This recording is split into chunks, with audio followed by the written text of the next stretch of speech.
Another video और आपका आज वीडियो में स्वागत है। और आज जो वीडियो हम लेकर आए हैं उसी सजेशन हमें दी है अक्षय ने और वीडियो का टाइटल है 10 blunders in the history of Pakistan. तो चलिए जानते हैं कितने ब्लंडर्स हम लोगों को पता है और कितने हमारे लिए नए हैं। लेकिन उससे पहले इस वीडियो के चैनल के ओरिजिनल लिंक आपको हमारी वीडियो के डिस्क्रिप्शन मिल जाएगा। सब्सक्राइब किया, लाइक किया, शेयर को फॉलो किया इनके चैनल को। उसके अलग में ब्लॉग चैनल का लिंक, इंस्टाग्राम का लिंक भी हमारी वीडियो के डिस्क्रिप्शन मिल जाएगा। सब्सक्राइब किया, लाइक किया, शेयर को फॉलो चलिए करें। देख लेते हैं ये वीडियो।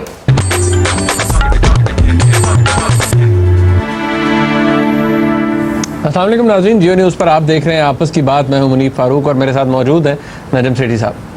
नाज़रीन, नॉर्मली हम इस प्रोग्राम में हालात हाज़रा के हवाले से बात करते हैं क्योंकि एक इंस्ट्रक्टिव प्रोग्राम है। सेठी साहब हमें आपस की बात बताते हैं, अंदर की बात बताते हैं। हमने सोचा कि आपके लिए एक सीरीज़ ऐसी की जाए, को 2 प्रोग्राम ऐसे किए जाएँ जिनमें थोड़ा हमारा जो तारीख़ रही है हमारी, उसके हवाले से भी बात होनी चाहिए। तारीख़ के हवाले से कुछ प्रोग्राम हमने पहले किए थे, लेकिन अब सेठी साहब ने और मैंने ये सोचा कि हम अपनी तारीख के 10 बड़े ब्लंडर्स के ऊपर प्रोग्राम करें, यानी कि 10 ऐसे फैसले, 10 ऐसे वाक़यात जिनका खमियाजा हम आज तक भुगत रहे हैं। और कैसे भुगत रहे हैं ये सेठी साहब हमें बताएंगे।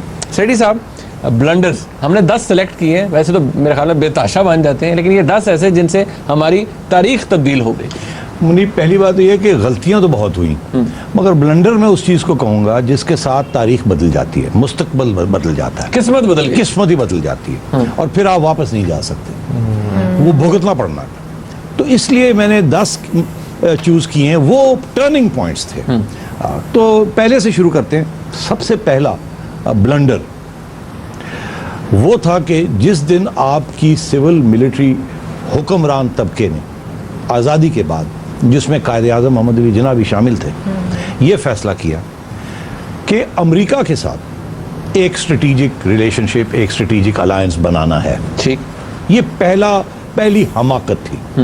बहुत सी हिस्ट्री गुजर चुकी है। आज आपकी आवाम सोचती होगी कि ये हम अमेरिका के साथ हमारे तल्लुकात कैसे बने, कैसे ख़राब हुए और हम किस मोड़ पे आज खड़े हैं। तो मुख्तसरन वो जो फैसला था कि हमने नॉन अलाइंड नहीं रहना, हमने किसी कैंप में नहीं जाना, हमने खुद मुख्तार होना है, अपने पाँव पे खड़ा होना है, एक जमहूरी रास्ता इख्तियार करना है, ये सब चीज़ें छोड़ दी। हमने ये कहा, हमारी क़यादत ने ये कहा कि अमेरिका के पास जाते हैं, उन्हें कहते हैं हमें अपना मोरा बनाएं, हमें हथियार दें, हमें पैसे दें, हम आप जो कहेंगे इस रीजन में आपके लिए करेंगे। अमेरिका ने उस वक़्त तक इंटरेस्टेड नहीं था आप में। आप यही कि शुरू में बता रहे हैं 1948 में अमेरिका आप में इंटरेस्टेड नहीं था, बिल्कुल नहीं था। ठीक। और मगर 1954 तक एक अमेरिका के अंदर जॉन फॉस्टर डलेस एक लीडर थे उन्होंने एक पॉलिसी बनाई थी कि रूस के खिलाफ एक कोल्ड वॉर शुरू करनी है और उसके लिए अलायंसेस चाहिए, मिडिल ईस्ट में भी और साउथ एशिया में भी और हर जगह। उस सिलसिले में फिर वो तैयार हुए। उन्होंने, आप तो पहले वहाँ खड़े थे बाहर, दरवाजे के बाहर खटखटा रहे थे कि हमें अंदर आने दीजिए, हमें अंदर आने दीजिए, मदद दीजिए। और उन्होंने फिर दरवाज़ा खोला और आपने 1954 से लेके बाद तक आपने 3-4 मुआहदे किए उनके साथ, डिफेंस पैक्ट्स किए, इकोनॉमिक पैक्ट्स किए, जिसमें बगदाद पैक्ट, सेंटो, सीटो, डिफेंस, ये सारी असिस्टेंस एग्रीमेंट्स की। अमेरिका ने आपको पैसे देने शुरू किए और हथियार देने शुरू किए। आप अपने पाँव पे नहीं खड़े हुए। वो दिन है और आज का दिन है। आपको जब अमेरिका पैसे देता है तो आपकी मईशत चलती है। जब आपको अमेरिका आपकी फ़ौज को हथियार देता है तो आपकी फ़ौज के F-16 उड़ते हैं, या आपकी फ़ौज के टैंक्स चलते हैं, या आपकी फ़ौज की बंदूकें चलती हैं। अगर अमेरिका पीछे हट जाए तो आपके हाथ पैर ठंडे होने शुरू हो जाते हैं। ये जो फैसला था मुनीब, ये इतना अहम था, इसके 3 मोटे मोटे नताइज थे। एक तो मैंने जिक्र किया कि आप डिपेंडेंट हो गए इकोनॉमिकली और मिलिटरीली अमेरिका के ऊपर। बिल्कुल ठीक। दूसरा ये था कि मिलिट्री को एक सोसाइटी के अंदर अहमियत मिल गई, नाजायज़ अहमियत मिल गई, जो कि एक जमहूरियत में नहीं होती। जमहूरियत में सियासत, आइन, कानून, जुडिशरी, इलेक्शंस, ये चीज़ें होती हैं, ये ज़्यादा अहम होती है। ये इनके ऊपर एक नई रियासत बनती है। आपकी रियासत में जो उस वक़्त बनी, उसमें ना आइन था, ना इलेक्शन थे, ना आपकी कोई रिप्रेजेंटेशन थी।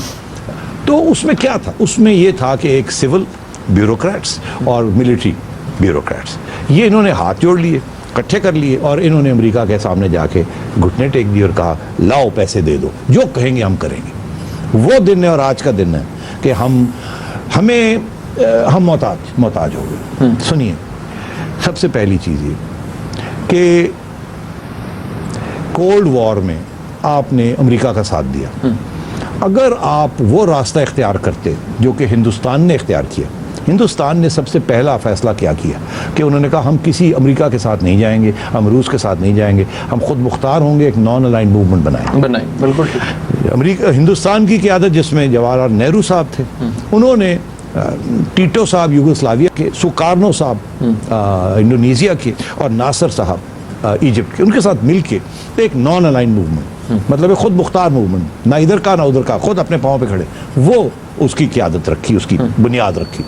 और वो उन्होंने अपनी मईशत भी खुद बनाई, अपनी हैवी इंडस्ट्री भी खुद बनाई, इलेक्शंस भी किए, फ़ौरन इंडिया में इलेक्शंस हो गए, आइन भी बनाया और जमहूरी अदारे भी कायम कर दिए, जुडिशरी भी कायम कर दी और मीडिया को इजाज़त दी डेवलपमेंट करने की।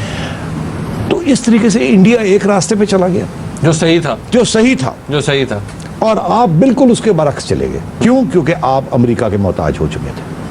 तो सबसे पहले ये बहुत बड़ा हमारा ये ब्लंडर था और जिसकी बहुत सी फिर कॉन्सिक्वेंसेस हुई, जिसमें जैसे मैंने अर्ज किया कि मिलिट्री जो थी वो सुपीरियर फोर्स बन गई, मिलिट्री ने फिर कू करने शुरू कर दिए, 3 कू हो गए और वो कू के जो नतायज हैं वो फिर आपके सामने ही हैं कि जमहूरी अदारे नहीं बने, जुडिशरी इंडिपेंडेंट नहीं हुई, मुल्क टूट गया, मदाखलत हुई, फौज की जंगें हुई जिसके हमें एक भी जंग हम जीत ना पाए और इस मुल्क में गुर्बत बढ़ती रही और अमीर गरीब का जो गैप है वो बढ़ता रहा। अरे सेठी साहब, आपके नज़दीक ये पहला ब्लंडर तो आपने बता दिया, हाँ। तो फिर दूसरा ब्लंडर कौन सा हुआ? दूसरा ब्लंडर जुडिशरी के साथ उसका ताल्लुक है। अच्छा, 1954 में कंस्टिट्यूएंट असेंबली थी एक, गवर्नर जनरल साहब थे गुलाम मोहम्मद साहब, उन्होंने कंस्टिट्यूएंट असेंबली डिसमिस कर दी, फारग कर दी। आपने देखा ना ये फारग करना हुकूमतों का, ये कितना हमने देखा है, कितने प्रेसिडेंट्स ने कितनी गवर्नमेंट छुट्टी कराई है, और वो गवर्नर जनरल और प्रेसिडेंट का वो एक ही किस्म का ओहदा होता था। 8-10 तो प्राइम मिनिस्टर फारग हो गया था। तो ये ट्रेडिशन वहाँ से है। तो गवर्नर जनरल साहब ने कंस्टिट्यूएंट असेंबली फारग कर दी 1954 में। मौलवी तमीजुद्दीन साहब थे स्पीकर सिंध असेंबली के, उन्होंने चले गए वो सिंध हाई कोर्ट में। वहाँ सिंध हाई कोर्ट ने बहुत अच्छा फैसला दिया, उन्होंने कहा कि गवर्नर जनरल ये नहीं कर सकते और असेंबली को, कंस्टिट्यूएंट असेंबली को रिस्टोर कर दिया। गवर्नर जनरल अपील में गए फेडरल कोर्ट, उस वक्त का सुप्रीम कोर्ट, उसके सरबराह थे जस्टिस मोहम्मद मुनीर। जस्टिस मोहम्मद मुनीर ने 1955 में जजमेंट दी, कानून ज़रूरत का एक क्रिएट किया और कहा ये लॉ ऑफ नेसेसिटी के तहत गवर्नर जनरल का जो फैसला था वो सही है। ठीक है, यानी कि नजरिया ज़रूरत पहली दफ़ा हमने सुना, हमारी हिस्ट्री में आया जिक्र, उसकी बिना के ऊपर एक डिक्टेटोरियल एक्ट को, जमहूरियत के खिलाफ एक कंस्टिट्यूएंट असेंबली जो कि आगे जाके एक पार्लियामेंट्री असेंबली बननी थी, जिसकी आगे जाके इलेक्शन होने थे, सारा कुछ होना था। मौलवी तमीजुद्दीन साहब उसके प्रेसिडेंट थे कॉन्स्टिट्यूएंट असेंबली जी। वो गवर्नर जनरल ने छुट्टी कर दी एक साजिश के तहत, और जुडिशरी के जो चीफ जस्टिस साहब थे उन्होंने उनकी हिमायत की और लॉ ऑफ नेसेसिटी क्रिएट किया। वो लॉ ऑफ नेसेसिटी हमारे गले पड़ा हुआ है। अब चीफ जस्टिस, आज के जो चीफ जस्टिस हैं, उन्होंने अब जजमेंट दी है जिसने लॉ ऑफ नेसेसिटी की धज्जियां उड़ा दी और कहा कि आगे से ये कभी इस्तेमाल नहीं होगा। मगर लॉ ऑफ नेसेसिटी ने फिर उसके बाद अयूब खान के कू को जस्टिफाई किया, याया खान के कू को जस्टिफाई किया, उसके बाद ज़ियाउल हक के कू को जस्टिफाई किया और मुशर्रफ साहब। ये लॉ ऑफ नेसेसिटी हमारे गले पड़ा हुआ है और ये उस ब्लंडर का नतीजा है जो कि जस्टिस मोहम्मद मुनीर ने 1955 में जजमेंट दी। अर्ज करूं कि 1984 में जस्टिस मोहम्मद मुनीर कोई 80-82 साल के थे, मुझे उन्होंने तलब किया और कहा मैंने एक किताब लिखी, मैं चाहता हूँ आप ये किताब छापें। उसमें मैंने अपनी गलती तस्लीम की है कि इस गलती की वजह से हमें बहुत कुछ भुगतना पड़ा, और उन्होंने वो किताब लिखी जिसका नाम है फ्रॉम जिना टू ज़िया। ज़रूर पढ़िए, उससे आपको पता चलेगा कि ये कितना बड़ा ब्लंडर है। और जस्टिस मुनीर वफ़ात से पहले इसको एडमिट कर गए और कहा कि मेरे से इतनी बड़ी गलती हुई, पाकिस्तान का मुस्तकबिल बदल गया। यानी कि नजरिया ज़रूरत का जन्म हुआ नाजरीन, और ये दूसरा ब्लंडर था हमारी तारीख के अंदर, हमारी पाकिस्तान की तारीख के अंदर। अब तीसरा गलत फैसला, ब्लंडर क्या था, उसके बारे में बात करेंगे हम ब्रेक के बाद। हमारे साथ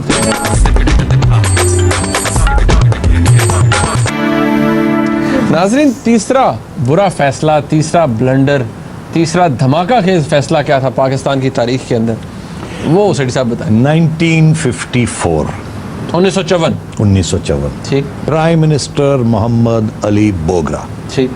एक फैसला करते हैं। फैसला क्या है कि वेस्ट पाकिस्तान को क्रिएट किया जाए एज वन यूनिट, एक सूबा। एक सूबा। अच्छा। प्रोविंसेस जितनी थी, स्टेट्स उस जमाने में स्टेट भी थी ना, बहावलपुर की हाँ, स्टेट थी, state स्वात थी। की स्टेट थी, सही सही। और कबायली इलाके, इन तीनों को मर्ज करके इनकी प्रोविंशियल, ट्राइबल और लोकल ऑटोनॉमी, खुद मुख्तारी खत्म करके इनको एक यूनिट बनाया जाए इधर, और उस तरफ ईस्ट पाकिस्तान का यूनिट बनाया जाए। तो 2 यूनिट बनाए जाए, वेस्ट पाकिस्तान में एक और उस तरफ दूसरा। ये इतनी बड़ी हमाकत थी क्योंकि ये फिर 1955 में 54 में ये उन्होंने अनाउंस की पॉलिसी की हम बनाने जा रहे हैं, 55 में उन्होंने बना दी। और जब अयूब खान साहब आए तो उन्होंने इसको फिर तकड़ा करके, पक्का मोहर लगा के, टाइट करके, और उसको 2 यूनिट्स बना दिया, एक उधर एक इधर। 62 के कॉन्स्टिट्यूशन में भी, और 62 के कॉन्स्टिट्यूशन में। सही। तो इसके साथ क्या हुआ?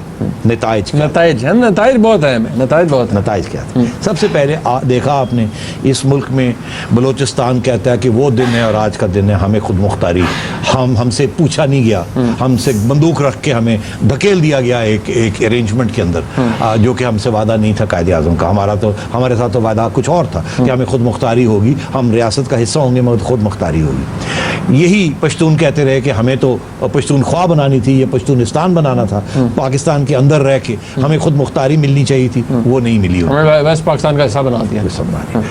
तो ये जो सारी, जो आजकल जो सब नेशनलिज्म जो उभरी है, इसकी सारी बुनियाद जो है, इसके बीज जो है, इस बदनीयती के बीज जो है, ये उस वक्त बोए थे। और ये मोहम्मद अली बोगरा साहब के ये फैसले से कि सेंट्रलाइज यूनिट, और उसको फिर बाद में अयूब खान ने और भी पक्का कर दिया। और इसीलिए अयूब खान के ज़माने में बलूचिस्तान में पहली इंसर्जेंसी शुरू हुई। अयूब खान के ज़माने में वो जो बीज थे ईस्ट पाकिस्तान और वेस्ट पाकिस्तान की अलहदगी के, इकोनॉमिक इनक्वालिटी के, एक्सप्लॉयटेशन के, क्योंकि इल्ज़ाम लगने अयूब के ज़माने में वो इल्ज़ाम लगे थे वहाँ से कि हमारा फॉरेन एक्सचेंज हम जूट से कमाते हैं और आप वेस्ट पाकिस्तान वाले ले जाते हैं। सारी डेकेड ऑफ डेवलपमेंट है वो वेस्ट पाकिस्तान में हो रही है। वेस्ट पाकिस्तान में कहाँ हो रही थी? एक पंजाब में हो रही थी और कुछ कराची में हो रही थी, बाकी तो वेस्ट पाकिस्तान में कुछ नहीं था। बलूचिस्तान में तो कुछ नहीं हुआ, फ्रंटियर में तो कुछ नहीं हुआ, और ना ही सिंध, रूरल सिंध में हुआ।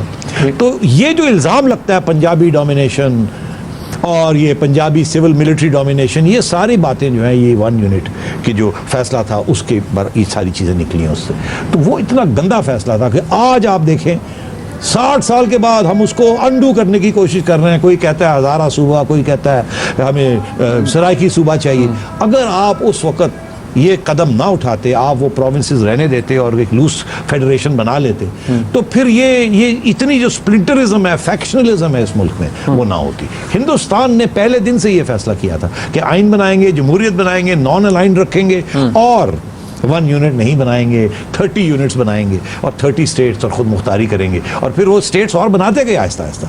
तो इसलिए वो नेहरू कहते थे कि इंडिया की जो कामयाबी है उसकी डाइवर्सिटी में है। हमने डाइवर्सिटी जो है, जो मुख्तलिफ उसके इलाके हैं, जो कल्चर्स हैं, उनको बरकरार रखा, मगर साथ साथ लेके चले सबको।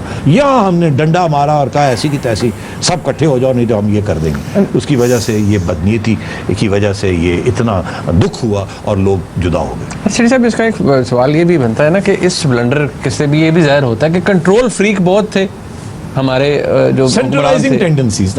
अब मैं आपको याद दिला दूं फाइनली कि वो सेंट्रलाइजिंग टेंडेंसीज, जब भी फौज या ब्यूरोक्रेसी हुकूमत करती है तो वो सेंट्रलाइज करती है, वो कभी भी डिसेंट्रलाइज नहीं होने देगी। डिसेंट्रलाइज सियासतदान करते हैं, क्योंकि सियासतदान पावर जो है उसको शेयर करते हैं। यही तो सियासत होती है। जरदारी सब क्या कर रहे हैं आजकल? शेयर कर रहे हैं ना। नहीं भी जरूरत तब भी फिर भी साथ को लेके चल रहे लोग उस। और जब मुशर्रफ के ज़माने में ये बलूचिस्तान की इंसर्जेंसी शुरू होगी, क्यों शेयर नहीं किया? ये समझते हैं कि इनको पता है कि क्या चीज़ अच्छी चीज़ और क्या बुरी चीज़ है, और वो कहते हैं कि बंदूक के सहारे पे लोगों को जन्नत ले जाना चाह रहे हैं। ऐसे नहीं होता। लोग जन्नत या दोज़ख खुद फैसला करते हैं कहाँ जाना है। तो ये जो सेंट्रलाइजिंग टेंडेंसी है, इसने पाकिस्तान की रियासत को एक एंटी पीपल रियासत बना दिया, और आज उस आप भुगत रहे हैं। साहब, यानी कि नतीजा इसका ये जो निकला, यानी कि मुल्क जब 2 लाख हुआ, जिसको हम ईस्ट पाकिस्तान डिबैकल करते हैं, वो इसका नतीजा, जिसका नतीजा 100% इसका नतीजा है। अच्छा, वो ब्लंडर नहीं है? ब्लंडर उसका, उसके अंदर एक और तीसरा, जो अब हम बात ही कर रहे थे चौथे ब्लंडर, चौथा ब्लंडर क्या है? पहला ब्लंडर तो हो गया, हमने डिस्कस कर लिया कि वो अमेरिका के साथ जप्पी डालना। दूसरा ब्लंडर हमने कहा कि जो जस्टिस मोहम्मद मुनीर का बुरा फैसला, लॉ ऑफ नेसेसिटी। तीसरा ये 1 यूनिट वाली बात, मोहम्मद अली बोगरा साहब और फिर अयूब खान साहब। जब हर जगह पे आप देखें फौज की इन्वॉल्वमेंट आ रही है, फौज के जर्नलों की इन्वॉल्वमेंट आ रही है, और सेंट्रलाइज 1 विंडो ऑपरेशन। अमेरिका बड़ा पसंद करता है 1 विंडो ऑपरेशन। बिल्कुल सही, ठीक है ना जी। वो 4 बंदों के साथ बात नहीं करना चाहता, एक बंदे ना गल करो, मुकमुका करो और कम करो, जॉब डन। हर जगह पे अमेरिका ने डिक्टेटरशिप्स को सपोर्ट किया। अच्छा, तो ये उसका नतीजा ये था कि जब फिर याया खान साहब आए, इन्हें उसकी जो बेसिस था इनक्वालिटी का और ये एहसास कमतरी का, वो अयूब खान के ज़माने में उसका बीज उस वक्त जब याया खान साहब आए और इलेक्शन कराई, तो बंगाल के लोगों को एक मौका मिल गया अपनी ख्याल का इजहार करने का, अपने गुस्से का इजहार करने का। उन्होंने धड़ा करके मुस्लिम मुजीबुर रहमान के लिए वोट डाला और वो फिर एक मेजॉरिटी मिल गई। वो ब्लंडर था। हमने जब ये फैसला किया, उस वक्त भी अगर हम ये उस इलेक्शन का रिजल्ट मान लेते, मैंडेट एक्सेप्ट कर लेते आवाम का, तो और ये मुल्क रह जाना था। हमारी सिविल मिलिट्री ब्यूरोक्रेसी, जिसमें अब पॉलिटिशियंस भी आ चुके थे, जुल्फ़िकार अली भुट्टो भी कूद के आ चुके थे, उन्होंने इस सो कॉल्ड वेस्ट पाकिस्तान में मेजॉरिटी हासिल की थी। तो उन्होंने मिल के मुजीब को नहीं इजाज़त दी कि वो प्राइम मिनिस्टर बने और वो मेजॉरिटी के साथ हुकूमत, मैंडेट उनका मानने से इनकार कर दिया। उसमें सियासतदान शामिल थे, भुट्टो साहब शामिल थे। और ये हमारी बदकिस्मती, जिसे मैं कहता हूँ एक फाइनल ब्लंडर, जिससे पाकिस्तान फिर टूट गया, क्योंकि हिंदुस्तान इंतज़ार में था, क्योंकि आप हिंदुस्तान को काफ़ी तकलीफ दे रहे थे। आपने 47-48 में कश्मीर लेने की कोशिश की, फिर 65 में आपने वॉर भी किया था। तो हिंदुस्तान मौका ढूंढ रहा था। जब उन्होंने देखा कि इस घर के अंदर फूट हो गई, फैल गई है, एक दूसरे के गले पड़ गए, उन्होंने कहा ठीक है, ये हमारा मौका है। दुश्मन हमेशा आपकी कमज़ोरी का फ़ायदा उठाता है। आपने मौका दे दिया। हिंदुस्तान ने मुजीब को कहा कि अरे हम जो इमदाद चाहते हो हम तुम्हारी देते हैं। उसने कहा ठीक है, ये तो हमें मार रहे हैं हमारे मुसलमान भाई, हमने कुर्बानियाँ की थी पाकिस्तान के लिए। याद रहे, ये हम लोगों को ये एहसास होना चाहिए कि सबसे बड़ी कुर्बानी पाकिस्तान के लिए बंगाल के मुसलमानों ने दी थी। उनकी मेजॉरिटी की वजह से ब्रिटिश को फिर ये एहसास हुआ कि ये करना पड़ेगा। तो आपने उनको अलहदा कर दिया, आपने मिलिट्री एक्शन किया वहाँ। उस मिलिट्री एक्शन की बिना बेसिस के फिर एक, जिसे कहते हैं ना, स्टेप, ऐसा एक कदम उठाया जो वापस नहीं लिया जा सकता। जब मिलिट्री एक्शन हो जाए ना, लोग मारे जाएं, तो फिर वापसी बहुत मुश्किल होती है, फिर अलहदगी ही इख्तियार करनी पड़ती है। अगर उस वक्त भी निगोशिएशंस या पॉलिटिकल सोल्यूशन जमहूरी बेस के ऊपर ये कर लिया जाता तो ये ना होता। अच्छा, तो that was the other blunder के मिलिट्री एक्शन, चौथा blunder military action in east Pakistan. Mandate को ना मानना और फौज घुसा देना वहां पर। नाज़रीन, 4 ब्लंडर्स तो डिस्कस कर लिए, 5वां क्या होगा आप गेस कीजिए। एक ब्रेक ले लेते हैं, उसके बाद वापस आते हैं।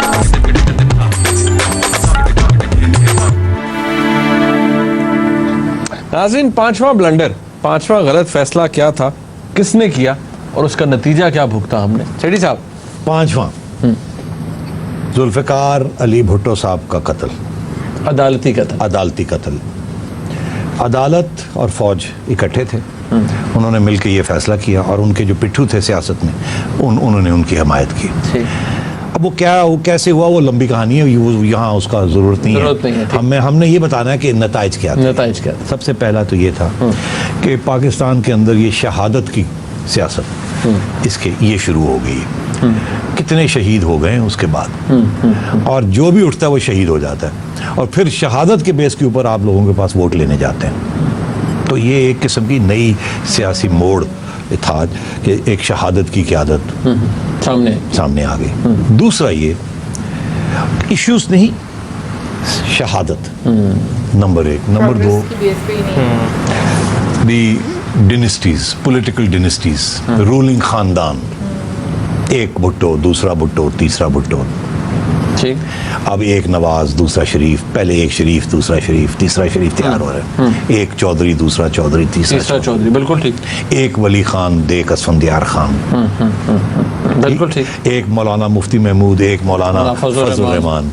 मेरी आप बात समझ रहे हैं? तो ये जो सियासत, ये अगर भुट्टो साहब अपना पूरा डेमोक्रेटिक टेन्योर करते तो उसके बाद उन्होंने ही रहना था। अगर वो बाहर भी ऑपोजिशन में भी आ जाते तो वो एक पॉलिटिकल लीडर रहते, और जब बाद में वो चले भी जाते तो कोई और आ जाता।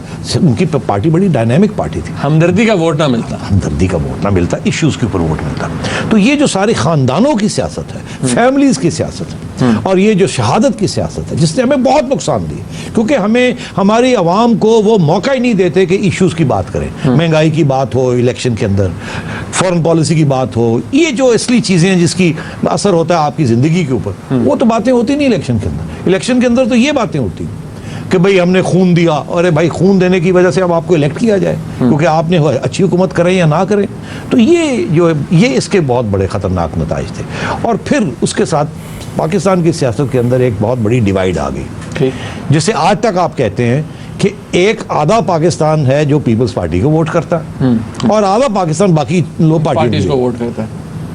वो कहते हैं ना कि पीपल्स पार्टी मौजूद तो है ना, वो खंबा भी हो सिंध में तो पीपल्स पार्टी को वोट मिलता है। तो ये जो सियासत है ना, ये जमहूरियत के असूलों के खिलाफ है कि ये सियासत सारी उम्र के लिए एक ही पार्टी को मिलती है और एक ही फैमिली को मिलती है, और वो अच्छा करें बुरा करें उसका कोई क्यों, क्योंकि खून दिया, और एक खून के बाद दूसरा खून, क्योंकि फिर वो एक सर्कल बन गया। बिल्कुल। तो अर्ज ये है, इसने हमें बहुत नुकसान दिया। मैं कोई जात इस किस्म की बात की तरफ नहीं जाता, क्योंकि वो तो फिर जुडिशरी ने फिर अपना वही रोल अदा किया ना जो पहले से ट्रेनिंग की थी, लॉ ऑफ नेसेसिटी, फौज के साथ इकट्ठ करना, और वही फिर जुडिशरी ने कत्ल कर दिया। और आज वही देखें सुप्रीम कोर्ट के सामने वही बात 64 इयर्स के बाद खुली हुई है, वही बात वहीं आके खड़ी। जैसे ये डिवोल्यूशन आज हो रही है ना, 64 इयर्स के बाद डिवोल्यूशन हो रही है, जो पहले दिन होनी चाहिए थी। जो कत्ल नहीं होना चाहिए था उसका फिर केस खुल गया, जो प्रोविंसेस रहनी चाहिए थी वो फिर बनने जा रही हैं। लोगों की डिमांड सामने। तो मैं आपसे ही कह रहा हूँ, और ये फौज जो टेक ओवर करती रही, अब सुप्रीम कोर्ट ने आके कहा है कि अब आगे से कोई फौज टेक ओवर जो है, जो जज उसके ऊपर अंगूठा लगाएगा वो जज गद्दारी करे। ये पहली दफा ये चीज है। तो ये 60 70 64 इयर्स के बाद जाके हम जागे, हमें एहसास हुआ कि हमने क्या ब्लंडर्स किए और उसको अंडू करने की कोशिश कर रहे हैं। तो आप खुद ही सोचिए कि अगर ये पहले ना किए होते तो हम कितने खुद मुख्तार, आज़ाद और प्रॉस्परस और अच्छे खाते पीते मुल्क बन जाते हैं। ठीक। अरे सेठी साहब, 5 ब्लंडर्स हमारे हो गए, 6वां गलत फैसला आपके नज़दीक क्या है? ज़िया साहब आ गए, भुट्टो साहब की एग्जीक्यूशन तक तो आपने बता दिया, जनरल ज़ियाउल हक ऑल इन ऑल 90 दिन में इलेक्शन करवाएंगे, यही कह रहे थे ना। चलो ना करवाते, साल ना कराते, 2 ना कराते, इलेक्शन तो होने ही थे। तो क्या हुआ ये कि अफगानिस्तान में, अफगानिस्तान हमेशा से रूस का एक सैटेलाइट था। ठीक। अच्छा, वहाँ अंदरूनी हालात इस किस्म के हुए कि कम्युनिस्ट पार्टी ने टेक ओवर कर लिया। पहले भी वहाँ जो मोनार्की थी, दाऊद साहब थे, प्राइम मिनिस्टर थे, उनके तल्लुकात रूस के साथ थे, अमेरिका के साथ नहीं थे, पाकिस्तान के साथ नहीं थे। वो रूस की आउटपोस्ट थी, जैसे आप अमेरिका की आउटपोस्ट थे। ठीक। तो वहाँ रूस ने मदाखलत कर दी। अब भाई रूस ने मदाखलत की, अब चुप करके बैठ जाएं। रूस ने पहले भी मदाखलत किया, वो तो पहले ही उनके पिट्ठू थे, उनकी आउटपोस्ट थी। मगर नहीं, अमेरिका यहाँ पहुँच गया। अमेरिका ने आपको कहा कि चलिए जिहाद शुरू करते हैं, हम आपको पैसे देते हैं, हथियार देते हैं, वहाँ अफगानिस्तान के अंदर सिविल वॉर लॉन्च करते हैं। ठीक। आपने ये ज़ियाउल हक का ये फैसला कि हमने अमेरिका को जप्पी डालनी है, अमेरिका से पैसे लेने हैं, अमेरिका से हथियार लेने हैं, और अफगानिस्तान के अंदर जाके तो मतलब है कि भावा बोल देना, किराए के कातिल बनना है। अब बड़ा सख्त लफ्ज़ आपने किया, किराए के कातिल, मगर अफगानिस्तान के लोग यही सोचते हैं आपके बारे में कि आप अमेरिका के पिट्ठू किराए के कातिल थे, और आपने आके वहाँ डिस्टेबलाइज किया, आपने जिहाद प्रमोट की, और उसके जो सारा जो नताइज थे, जब अमेरिका तो चला गया ना फिर 8-10 साल के बाद, फारग कर गया, आज रोते हैं कि आप हमें छोड़ के चले गए। तो उसने और क्या आपके साथ जब इस्तेमाल कर लिया तो क्या करना था, एक्सपेंडेबल आपके उसके जो नताइज थे मुनीब। सबसे पहले तो वो जो जमहूरियत जो आनी थी वो नहीं आई। 10 साल ज़ियाउल हक साहब अमेरिका का सहारा वन विंडो ऑपरेशन करते रहे, हथियार लेते रहे, फौज बढ़ती रही, डॉलर आते रहे, ठीक है, और आपका रूलिंग क्लास जो थी वो मोटी होती रही, आवाम को कुछ नहीं मिला, आवाम की बेहतरी नहीं हुई उस जमाने में। और फिर ये जो फॉल्स झूठी इस्लामाइजेशन की, क्योंकि जिहाद को प्रमोट करना था, अपने जो अनडेमोक्रेटिक एक्ट था, डिक्टेटरशिप था, उसको छुपाना था, लोगों को गोली देनी थी, कह रहे भाई हम तो इस्लाम की खिदमत कर रहे हैं, इसलिए हम आपकी खिदमत नहीं कर सकते। आपके वोटों की जरूरत नहीं है, चुप करके बैठे रहो। समझ आई?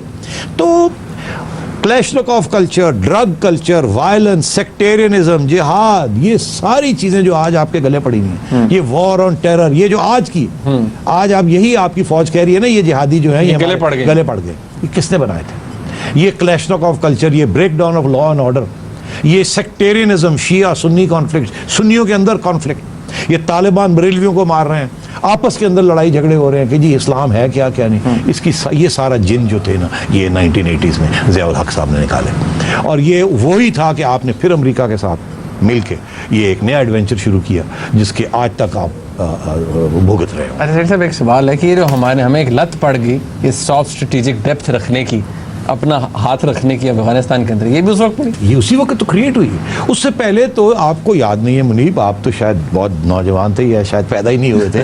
हम जैसे बुढ़े तोते काबुल छुट्टियों के लिए, सैर सपाटे के लिए जाते थे स्टूडेंट्स, क्योंकि बड़ी अच्छा माहौल था, मौसम भी अच्छा होता था और कोई घुटन नहीं थी, और हमारे यहाँ भी कोई घुटन नहीं थी उस जमाने में। तो ये जो सारी जिहाद और लड़ाई कुट और मार कुटाई और ये खून खराबा जो कि 1980s में शुरू हुआ, उसके बाद फिर 10 साल वो रहा, 10 साल सिविल वॉर रही, उसके बाद जिहादियों की और मुजाहिदीन की, और उसके बाद अब ये तालिबान और अमेरिका और ये सारा गन जो वहाँ पड़ा हुआ। तो 30 साल से अफगानिस्तान डिस्टेबलाइज है। क्यों?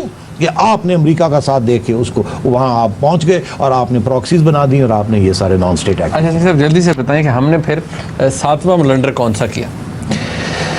7वां ब्लंडर है, आप करीब आ जाइए। 7वां ब्लंडर ये नहीं है कि जी जनरल मुशर्रफ ने कू किया, वो कू ब्लंडर नहीं था, वो इनेविटेबल हो चुका था। उसके बाद अगर जनरल साहब इलेक्शन करवा भी देते तो कोई इतनी बात नहीं होनी थी। जो ब्लंडर था वो कू से पहले हो चुका था। अच्छा, उसकी वजह से फिर कू हुआ। ठीक, वो ब्लंडर क्या था? ब्लंडर था कारगिल। हमें यहाँ ये टेक्स्ट बुक्स में सिखाया जाता है आप बच्चों को कि बड़ा कारगिल में हमने बड़ा तीर मारा। एक्चुअली कारगिल से बहुत बड़ा ब्लंडर पिछले 10-15 साल में कोई नहीं हुआ। कारगिल में आपकी फौज ने एक मिस एडवेंचर किया था इंडिया के खिलाफ कश्मीर में, और जो कि जिसकी वजह से आपको वहां से वापस भी आना पड़ा, बेइज्जती भी हुई, अमेरिका का जाके सहारा फिर लेना पड़ा प्रेसिडेंट क्लिंटन का, अपने ऊपर जो मुसीबत आ चुकी थी उसको निकलने से उससे, और आपकी फौज की और सिविलियंस की लड़ाई झगड़े हो गए नवाज शरीफ साहब के, प्राइम मिनिस्टर के और आर्मी के, आर्मी चीफ के और आर्मी की उस वक्त की क़यादत के, जिसकी वजह से फिर आर्मी ने एक कू किया, और उस कू के जो नतायज हैं वो आज आप देख रहे हैं। उस कू के नतायज क्या है? पहले आपने हिंदुस्तान के साथ लड़ाई झगड़े का किया, फिर आपने अमन की बातें शुरू कर दी, ठीक। उसके बाद जनरल मुशर्रफ बड़े पॉपुलर हो गए, और फिर उन्होंने जो अगला ब्लंडर जो हुआ वो इस ब्लंडर की वजह से एक और नया ब्लंडर जनरल मुशर्रफ ने किया। अच्छा साहब, उसके बारे में हम बात करेंगे ब्रेक के बाद। नाज़रीन हमारे साथ रहिए।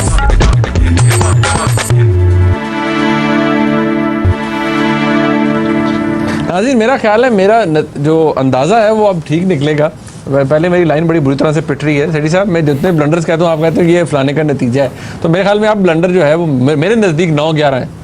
उसका उसके 9-11 में क्या हुआ? 9-11 के बाद कोई फैसले ऐसे होंगे तो हमने किए। हाँ, ये सही है, बिल्कुल सही है कि 9-11 में जो आपकी हुकूमत थी जनरल मुशर्रफ की, उन्होंने कुछ फैसले ऐसे किए जो कि बहुत बुरे फैसले थे, ठीक। और अगेन उसके नतायज जो हैं वो आज आप भुगत रहे हैं। वो क्या थे? एक ये था, अमेरिका ने आपको कहा you are either with us or you are against us, आप हमारे साथ हैं या आप हमारे खिलाफ। अरे यार, कोई भी सुपर पावर के खिलाफ नहीं होता, तो ये कोई फैसला नहीं करना था, ये एक पॉलिसी ऐसी इख्तियार करनी चाहिए थी जिसमें अमेरिका का जो मसला था वो हल हो जाता और आपकी दोस्ती अमेरिका से हो जाती। आपने अमेरिका का मसला हल नहीं किया और दोस्ती करने की कोशिश की। दोगलापन, आपने कहा हथियार भी आएंगे, पैसे भी आएंगे, इसको इस दलदल में फंसाते हैं। इनका मसला नहीं हल करना, दलदल में फंसाना है। मसला क्या था? मसला ये था कि अल-कायदा, ओसामा बिन लादेन साहब, वो अफगानिस्तान में बैठे हुए थे और अमेरिका के खिलाफ साजिश कर रहे थे, ठीक है। उन्होंने खुद भी कहा, मुल्ला उमर साहब ने उनको जगह दी हुई थी, हॉस्पिटैलिटी दी हुई थी, पनाह दी हुई थी, वहाँ वो एक बेस एरिया बना रहे थे। अमेरिका ने पाकिस्तान को कहा कि देखिए, मुल्ला उमर को कहिए कि इनका साथ छोड़ दें और इनको निकल जाए यहाँ से, हमारी कोई मुल्ला उमर के साथ जंग दुश्मनी नहीं है, एक्चुअली अमेरिका तो चाहता था कि मुल्ला उमर के ज़रिए सेंट्रल एशिया के जो ऑयल और गैस रिजर्व्स हैं उसको वहाँ से निकाला जाए वाया अफगानिस्तान, और वो तालिबान के साथ निगोशिएशन कर रहे थे। तालिबान के साथ 3 साल तक वो निगोशिएशन, वो एक अमेरिकन ऑयल कंपनी है यूनोकैल, उसके वो निगोशिएशन हो रहे थे। तो वो गिराना नहीं चाहते थे तालिबान, वो तो उनके साथ बिजनेस करना चाहते थे। हमारे यहाँ से ISI के सरबराह जनरल महमूद थे, वो एक मौलाना 8-10 इकट्ठे किए उलमा, उनको साथ ले गए। कहा ये कि हम मुल्ला उमर को समझाने जा रहे हैं, तजवीज़ देने जा रहे हैं कि OBL को निकाल दो यहाँ से और आपका मसला हल हो जाएगा, अमेरिका का और कोई मसला ही नहीं है। हमने वहाँ जाके दरअसल ये नहीं कहा, हमने वहाँ जाके कहा कि बिल्कुल नहीं छोड़ना, अमेरिका की धमकी की ऐसी तैसी, क्या कर लेंगे, कोई बात ही नहीं, आपने बिन लादेन को नहीं छोड़ना। अच्छा, मुल्ला उमर ने कहा ठीक है। मुल्ला उमर ने कहा मैं नहीं छोड़ता, मेरे मेहमान हैं, मेरे रिश्तेदार हो गए हैं, मैं नहीं छोड़ता हूँ।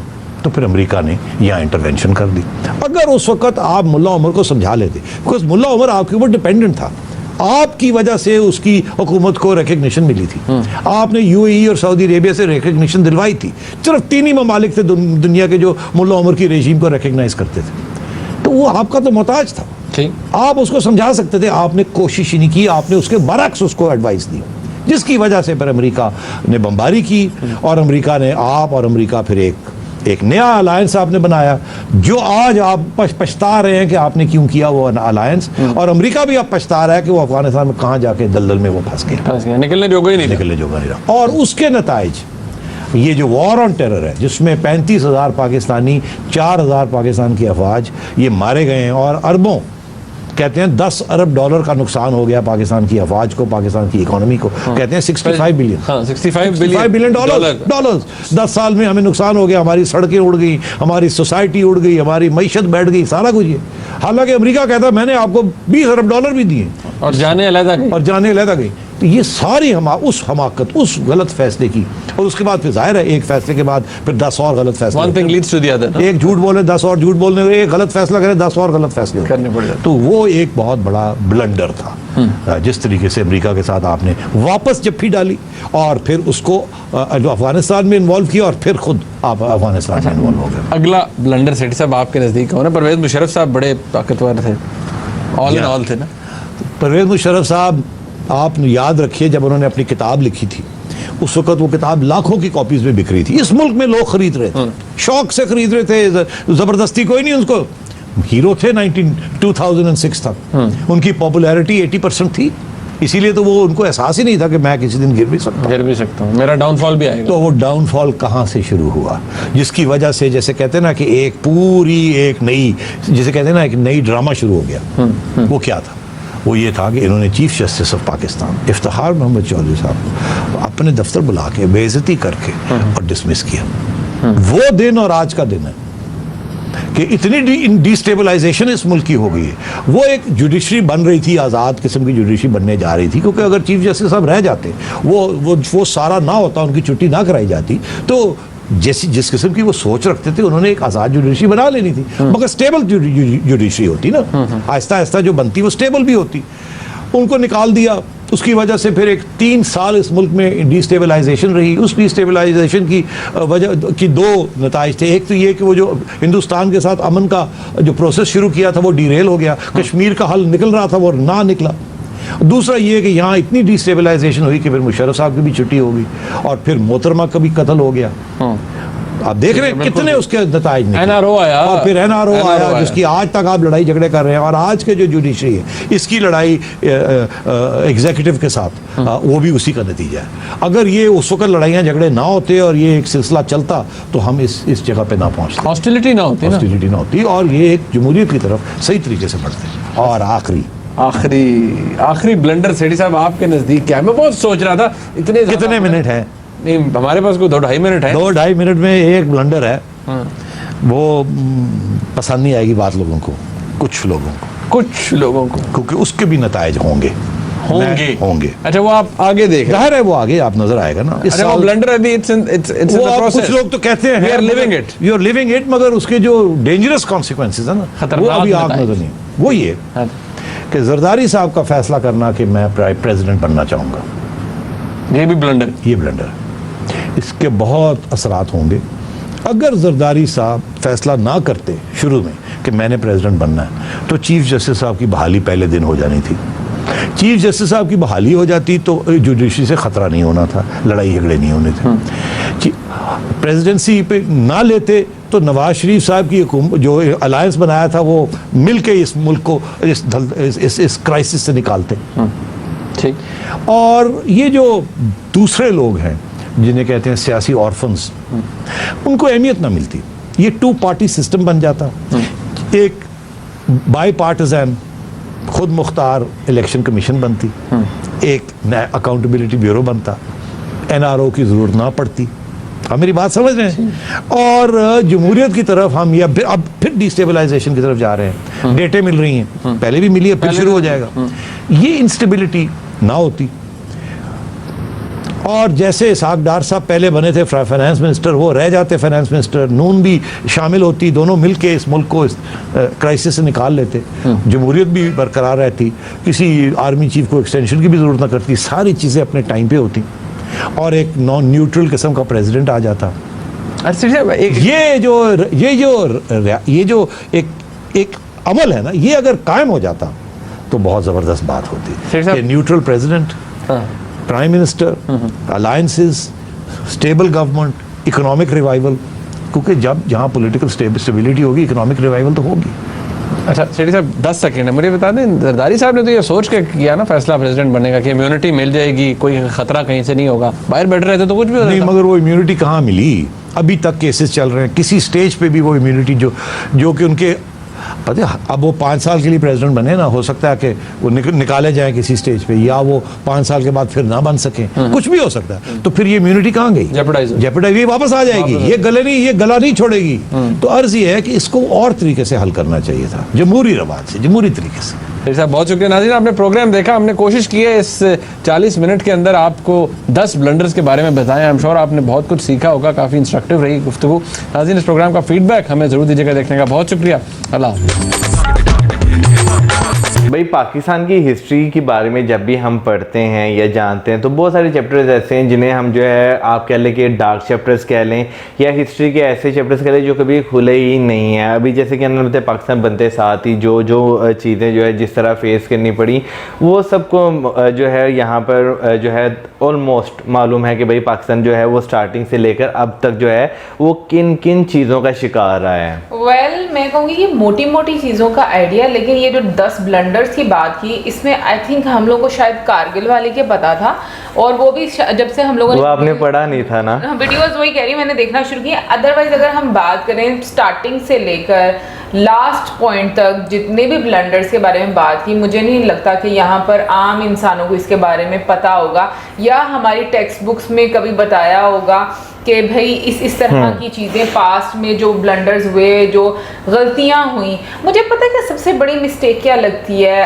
मैं जितना समझ पाई सबसे बड़ी मिस्टेक है हमारी एक आम शहरी की भी और जो ऊपर के लेवल के जितने भी लोग हैं उनकी भी, कि उनमें एक्सेप्टेंस नहीं है।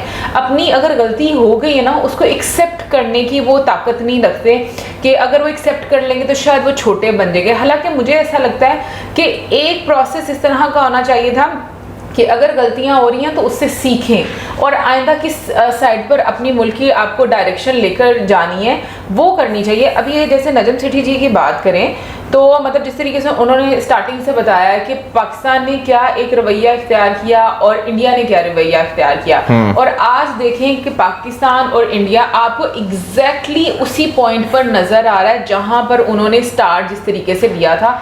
आपको इंडिया आज स्टेबल और इंडिपेंडेंट नजर आता है, और इंडिया की अगर पॉलिटिकली भी बात करो, लाइक अगर जियो पॉलिटिक्स में बात करो तो उसका अपना एक स्टांस रहता है, उसको किसी की जरूरत नहीं पड़ती। ऑन द अदर साइड जब हम पाकिस्तान को आज के टाइम में देखते हैं तो अभी भी पाकिस्तान डिपेंडेंट है दूसरे कंट्रीज पर, उसको अपना कोई वो डिसीजन ले नहीं सकता, उसको हमेशा दूसरे कंट्रीज की जरूरत पड़ती है। तो ये एक बहुत मेजर डिफरेंस है कि वो कहते हैं ना कि जैसा बीज आप लगाओगे वैसा ही पेड़ और फिर उसके बाद आपको फल उसका मिलेगा। तो हम लोग मुझे लग रहा है कि अपना ही वो एक खमियाजा जो है भुगत रहे हैं। जैसे हम लोगों ने स्टार्टिंग में चीजें जो हैं वो बीज लगाए, वो ही मुझे लग रहा है कि आज फल जो है वो हम लोगों को मिले। यार इसके अलावा जो है ना अगर देखा जाए तो पाकिस्तान में जो है ना, यानी कि 47 में जैसे ही इंडिपेंडेंस जो है मिली, ठीक है, उसके बाद सबसे ज़्यादा जो हमें टाइम लगा ये डिसाइड करने में कि भाई पाकिस्तान का कॉन्स्टिट्यूशन जो है वो कैसा होगा। यानी कि अगर देखा जाए तो पाकिस्तान को 71 में, यानी कहाँ 47 में पाकिस्तान बना, और जो फाइनल एक कॉन्स्टिट्यूशन मिला वो पाकिस्तान को 71 में मिला। उससे पहले भी जो है बने कॉन्स्टिट्यूशन, लेकिन जो है ऑन द अदर साइड हम बात करें तो इंडिया ने जो है इंडिपेंडेंस के साथ ही जो है विद इन 1 ईयर जो है अपना कॉन्स्टिट्यूशन जो है वो पूरे मुल्क में जो है लागू कर दिया, ठीक है ना, यानी कि वो बना लिया गया। ऑन दी अदर साइड अगर बात की जाए तो इंडिया में जो है जैसे ही जो है वहाँ पर एक डेमोक्रेटिक गवर्नमेंट आई ब्रिटिश राज खत्म होने के बाद, तो उसके जो टेन्योर था एक प्राइम मिनिस्टर का पूरा होने के बाद, उसके बाद जो है आपको वहाँ पे इलेक्शन होने को मिलते हैं, यानी कि नजर आते हैं। लेकिन ऑन दी अदर साइड हम पाकिस्तान की बात करते हैं, पाकिस्तान में जो है ना आपको एक लंबे अरसे तक इलेक्शन का नामो निशान जो है वो नजर नहीं आता। लेकिन ऑन दी अदर साइड जब इलेक्शंस का टाइम जो है वो आता है तो इलेक्शन के टाइम में भी आपको ऐसी चीज़ें जो है देखने को मिलती हैं कि वही बात आ जाती है कि जो बंदा उस टाइम पावर में था उसने इस तरह के डिसीजन लिए कि वो हमेशा यही यानी कि एक सोच होती है ना कि भाई हमेशा हमारा ही राज रहेगा, जो कि भाई सच नहीं है। हाँ, अपनी पावर को शेयर नहीं, जो कि सच नहीं है। आप जो है वो यानी कि वो बात आती है ना कि एक इंसान हमेशा अच्छे फैसले भी नहीं कर सकता और हमेशा बुरे फैसले भी नहीं कर सकता। आपके जो डिसीजन है वो मिक्स चलते हैं, और जो है वो लोगों को लेकर जो आपके इर्द गिर्द जो आपने एक पूरी महफिल बिठाई होती है उनसे मशवरा करके चलती है। तो ये चीज़ें जो है ना हमें काफ़ी ज़्यादा कमी जो है वो देखने को मिली है, और इस चीज़ में हमें ज़्यादा देखने को मिला है कि भाई वन पार्टी का जो एक सरबराह है ना उसी के फैसलों पर जो है वो चीज़ें चलती रही। 1971 की अगर बात की जाए तो भाई जब इलेक्शन हुए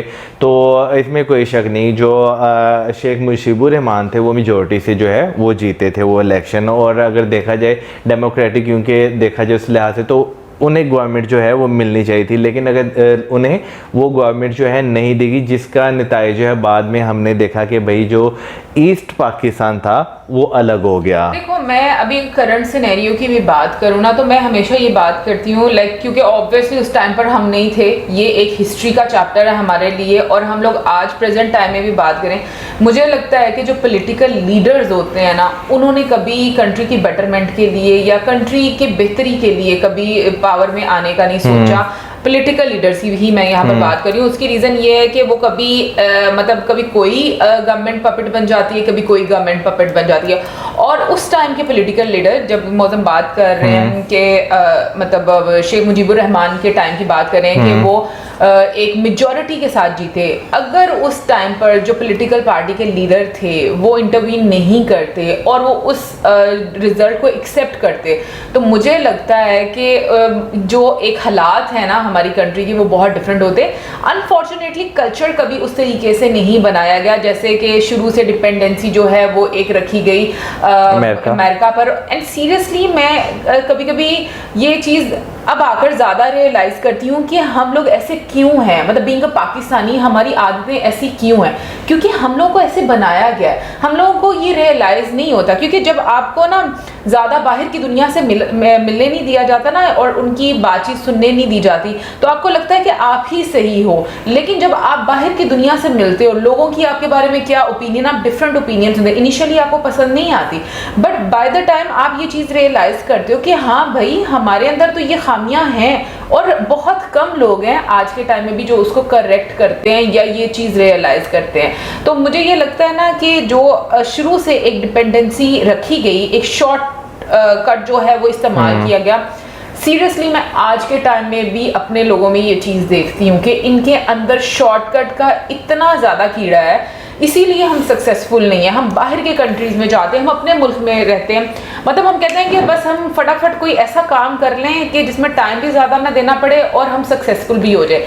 तो मुझे लगता है कि वो फिर वही बात है, बुनियाद जैसी आप रखेंगे वैसे ही इमारत बनेगी, तो ऐसी ही इमारत जो है वो अब बन चुकी है। यार पाकिस्तान में एक और चीज़ जो है जो बीच में वीडियो में डिस्कस की गई कि डिसेंट्रलाइजेशन ऑफ पावर की अगर बात करें, बेशक वो किसी भी गवर्नमेंट की आप बात कर लें, तो उसमें जो है ना आपको ये चीज़ जो है नहीं देखने को मिली कि भाई जो एक डिसेंट्रलाइजेशन होनी चाहिए थी ना पावर की ऊपर से नीचे तक, वो आपको जो है नज़र नहीं आती। अभी जैसे मैं पाकिस्तान में अगर बात करूँ तो इसमें कोई शक नहीं कि भाई क्या नाम लेते हैं, आप जब नॉर्थ से साउथ की तरफ जाते हैं ना तो आप देखते हैं कि भाई लोगों में एक अच्छा खासा जो है आपको डिफरेंस जो है वो देखने को मिलता है, उनके कल्चर में, उनके पहनावे में, हर चीज़ में आपको जो है वो देखने को मिलता है।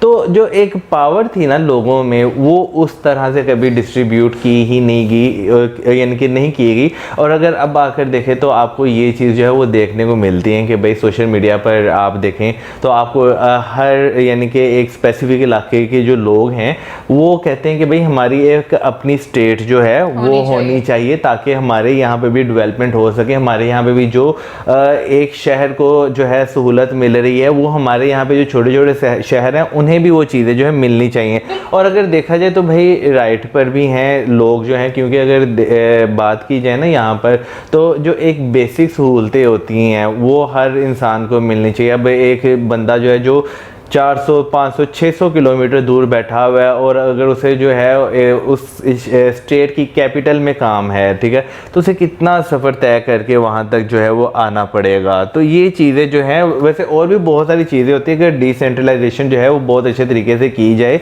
तो आपके काम वहाँ पे भी हो सकते हैं। लेकिन मसला फिर वही आ जाता है कि भाई डिसेंट्रलाइजेशन नहीं की गई।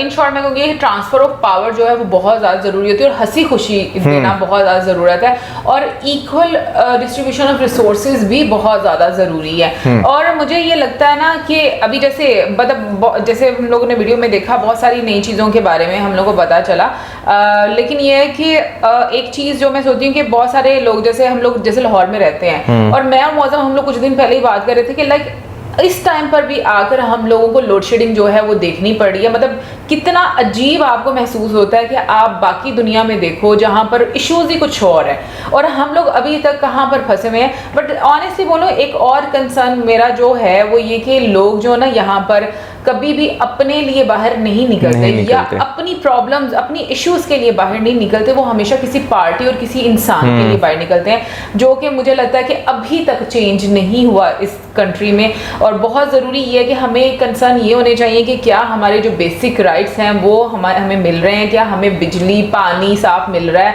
क्या हमें खाने की चीज़ें साफ मिल रही हैं, हमारे यहाँ पर इन्फ्लेशन कितनी है। हमारे कंसर्न ये होने चाहिए एज अ सिटीजन, ना कि हमारे कंसर्न ये होने चाहिए कि एक पार्टी है या दूसरी पार्टी है आप उन्हीं के झमेलों में पड़े रहे। एक टाइम में आपको जो अफगानिस्तान है वो बहुत डिफरेंट नजर आता था, बहुत मॉडर्न नजर आता था, ठीक है, लेकिन अभी जो वहां पर आपको नजर आती है चीजें वो बिल्कुल उसके ऑपोजिट है। और आई थिंक देखो जब आप किसी के घर को खराब करते हो ना तो वो बंदा आपको बुरा ही कहेगा और आपको ये चीजें एक्सेप्ट करनी पड़ेगी, बजाय इसके कि आप विक्टिम कार्ड खेलना शुरू करेंगे, हमारे साथ ऐसा हुआ, हमारे यहाँ पर इतने ज्यादा अटैक्स हुए। मुझे सच में अब समझ में आती है, एक टाइम में जब चीजें नहीं पता थी तब हम लोग को नहीं पता चलता था कि यहाँ पर क्यों टेररिज्म के अटैक्स इतने ज्यादा होते हैं, बट उसकी रीजन क्या है वो आज हम लोगों को पता चलते हैं कि ये वही चीजें हैं जो इनिशियली आपने खुद ही स्टार्ट की हुई हैं और अब आपके खुद के लोग जो हैं वो इसके विक्टिम बन रहे हैं। और दूसरी चीज जो मुझे लगती है वो ये कि पाकिस्तान में एक चीज जो कि बहुत मुझे लगता है कि एक हम लोगों को उसका एक ड्रॉबैक नजर आया और वो ये कि आपने डाइवर्सिटी जो है उसको